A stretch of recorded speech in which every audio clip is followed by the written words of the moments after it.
This is Lucas Orsvärn from Wolfire Games. In this video I'll show the changes for Overgrowth Alpha 227, which you can try if you've pre-ordered.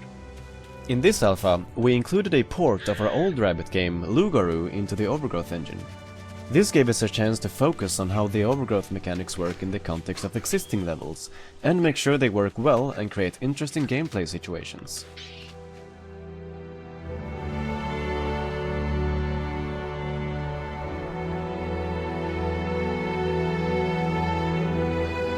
The player starts almost every level in the Lugaru story with a knife, so we focused on adding more variety to the knife attacks. One of the most distinctive features of both Lugaru and Overgrowth is how easily weapons change hands. So we started by bringing back the disarm mechanic. If you dodge a weapon attack, you can follow up with a shoulder throw that leaves you in possession of the victim's weapon. We increased the accuracy of the throwing knife, but lowered its range, and made enemies make a lot of noise when they get stuck by one.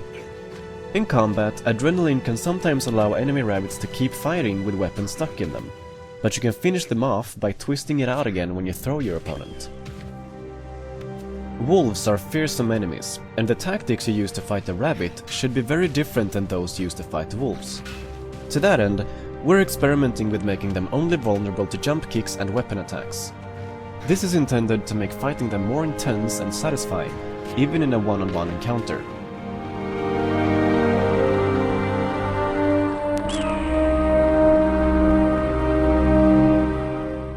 Fights used to have a tendency to feel random. They would sometimes end quickly and unexpectedly, making it feel like you didn't have enough control over the outcome of the fight. This was especially problematic in boss fights, which would sometimes end with a single lucky hit. To fix this, David implemented what we call a knockout shield, which prevents characters from taking blunt damage until they've been knocked off their feet a set number of times. This is disabled by default, but you can experiment with it in the character parameters, and we used it pretty often in the Lugaru campaign port. It can be hard to tell in a fight how much damage you're taking or how much health you have left. To improve feedback in these areas, the screen now flashes when you take damage, and there is a vignette effect to give you a rough idea of how much health you have left. Fights are the most important part of Overgrowth, so we want to reward your victories by making the end of each fight feel as satisfying as possible. That's why we're reintroducing the slow motion kill. When the last active enemy is killed, the game goes into slow motion for a short time to signal the end of the fight. These changes to the combat, AI, visual feedback and so on all come together to make the game much more fun to play. We hope you'll try it out and give us your feedback. As a step towards making the game feel more polished and pleasing to the eye, we've improved the graphics with new snow and lava shaders, and improved versions of several existing assets. Antone has created a bunch of new music for the Lugaru campaign. And of course, we've kept working to improve the performance and compatibility of the game. Our tools are not only important for us to be able to make the game, but also for those of you who want to make levels and mods. As always, all of the tools we use to port the Lugaru campaign over are included, in case you would like to use them. We've updated the wiki to reflect the changes to the editor. Check out the full changelog for links to the updated articles. That's it for this video. If you'd like to pre-order and try the alpha for yourself, and get a free copy of Receiver and Low Light Combat, you can do that at wolfire.com/preorder. If you'd like to hear about development news as soon as it happens, you can follow us on Twitter @wolfire.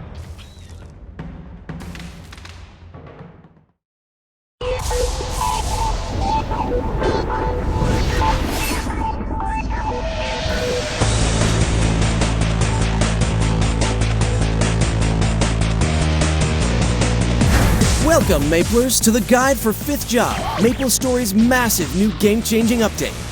The 5th Job update brings awesome new skills to all MapleStory classes and jobs, a new customization system and UI changes, new high-level regions to explore and new enemies to conquer, and fun holiday events. Let's dive in for a closer look. After nearly a decade, the wait is finally over. All 5 classes and their job branches will receive a whopping collective of 41 new skills. To activate your 5th Job skills, you must first be level 200 or above, and have completed the Temple of Time questline. After these requirements are met, seek out the Memory Keeper. With his help, you will unlock 5th job skills. You're now ready to power up and become a truly legendary Maple hero. And just like the diverse lineup of MapleStory heroes, the 5th job skills are equally diverse and unique. There is no better time to boot up your favorite classes or create brand new characters to play as. So choose your hero and go put those 5th job talents to work. Once your 5th job is unlocked, the new V-Matrix skill management system becomes available. The V-Matrix system allows you to customize and enhance your existing skills to fit your playstyle. It will also grant you a few new helpful skills as well. The V-Matrix system truly gives power to the players, in that for the first time, you'll have control over where and how your character's skills grow. In addition to the V-Matrix system, MapleStory's UI has been overhauled and now has a sleek new look that uses less screen space. With the V-Matrix system and UI enhancements, you'll be able to up your game with flair and style. You can put your new power to the ultimate test in Arcane River, an entirely new continent for players level 200 and above. Once you obtain 5th job skills, you will be granted arcane power through arcane symbols. Use arcane power and your level 200 status to gain access to the high-level regions located in Arcane River. You can reach Arcane River via a portal in the Temple of Time. Your first test of power begins with Vanishing Journey, a mysterious icy road best suited for players level 200 and above.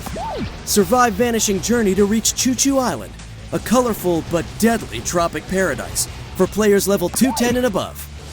And Leshalin is a level 220 and above zone that is home to not just fierce new monsters, but also Lucid, Master of Nightmares. Lucid is the most challenging boss in MapleStory history, so you'll need every ounce of your newly earned power and skills to defeat her and save Maple World. Use the coins earned in Leshalin to purchase all new Arcane Umbra armor and weapons. With Arcane River, even the most elite players will never have a shortage of new areas to explore, enemies to conquer, and treasures to uncover. And if the 5th job update wasn't enough of a holiday present, festive holiday events are coming to MapleStory. In Icy Onslaught, Frost Fiend monsters are invading Maple World, and it's up to you to stop them. This event is loaded with numerous challenging quests, such as fending off invading forces while hunting in the field, helping towns prepare their invasion defenses, and taking on the leader of the Frost Fiends, the evil Inverno. Complete quests and tasks to earn a Frost Fiend's medal, titles, snowflake equipment, and other awesome rewards. The holiday celebrations continue as monsters start dropping snowflakes in the Catch a Snowflake event. To begin the event, accept the quest from the event notifier on the left side of the screen. Each day, accept the daily quest to hunt monsters within your level range, 10 levels below and 20 levels above, and collect 300 snowflakes dropped by baddies you defeat. Take the snowflakes to NPC Cassandra to receive a snowflake chair. Keep collecting snowflakes to collect all 12 snowflake chairs and earn a 12-chair bag. That just scratches the celebratory surface, as there are many more holiday events for you to discover and enjoy. The 5th job update will heat up your winter nights with game-changing fun and excitement. We hope you enjoy it, and wish you a very happy holiday season, Maplers!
Once there was a girl. She was a drug addict.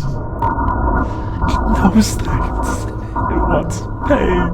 Why did she